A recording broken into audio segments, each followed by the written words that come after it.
محاضرة قيبيه أرضنا يندب قول لابن دونا markaana waxaynu xigi doon mid kamid ardada maanta halkaan ku qalin jabinaysa baratana quraanka kariimka oo ardayga lagu magacaabo Adnaan Abuukar Xasan ayaa inoo xigi doona a'uudu billahi minash shaytaanir rajiim bismillahir rahmanir rahiim wan najmi idhaa hawaa ما ضل صاحبكم وما غوى ما ينطق عن الهوى إن هو إلا وحي يوحى علمه الشديد القوى ذو مرة فاستوى وهو بالأفق الأعلى ثم دنا فتدلى فكان قاب قوسين أو أدنى فأوحى إلى عبده ما أوحى ما كذب الفؤاد ما رأى أفتمارونه على ما يرى ولقد رآه نزرة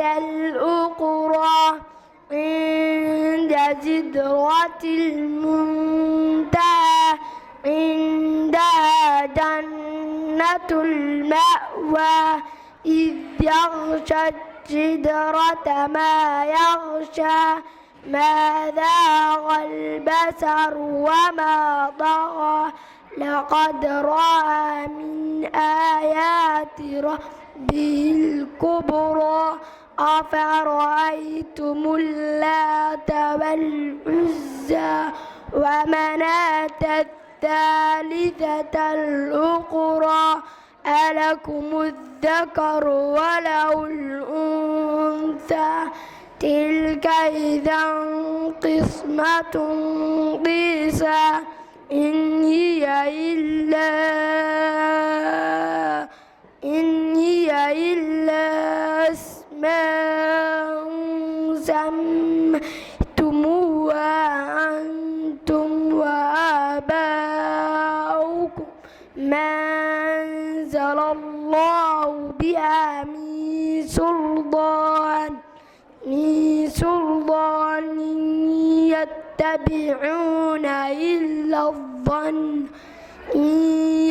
يتبعون إلا الظن وما تهوى الأنفس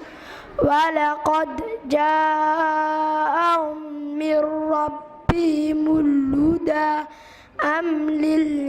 للإنسان ما تمنى فلله الآخرة والأولى وكم من ملك في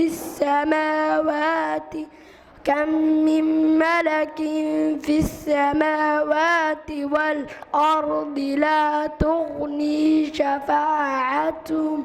لا تغني شفاعتهم شيئا إلا من بعد أن